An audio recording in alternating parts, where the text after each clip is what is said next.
চাচা আসসালামু আলাইকুম। ওয়ালাইকুম সালাম। চাচা এই পেঁয়াজের আলগুলো কি আপনি লাগাইছেন? হুম। পেঁয়াজ আল যখন লাগাইছিলেন সঙ্গে এগুলো আপনি নিজে করেছিলেন না কিনেছেন? আল কিনা কিনা কত করে মন কিনেছিলেন? 3000-ই। এই এখানে কত করে লাগাইছেন? 8 কাঠা। 8 কাঠাতে কত মন লাগিছে? 2 মণ। 2 মন। পেঁয়াজ কতখানি হবে? কতখানি হবে আমি তো বুঝতে পারবো না। কতখানি হবে তো বুঝতে পারছি না। আচ্ছা, আপনি বুঝতে পারবেন না, তো জানাই। এই যে পেঁয়াজ যে লাগাইছেন আলগুলো যে আগামী হচ্ছে এর জন্য কি বিষ ব্যবহার করছেন পচনের জন্য? পুরোটা না কি বললেন? Amistar top. হ্যাঁ, নিশ্চিত টপ। এই বিষটা কি এর জন্য ভালো হবে? ভালো তো মারছি তো, ভালোই তো হয়। ডিলাররা দিছে তারা? হ্যাঁ। দেখ, আপনি তো এর আগে আবাদ করেছেন, সেখান থেকে তো অভিজ্ঞতা আছে।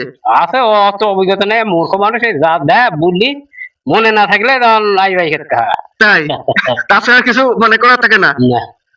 সামনে তো জাতীয় নির্বাচন, কাকে ভোট দিবেন? চেয়ারম্যানে চেয়ারম্যানে ধানের শীষে ভোট দিই। তাই? আগাগোড়া ধানের শীষ।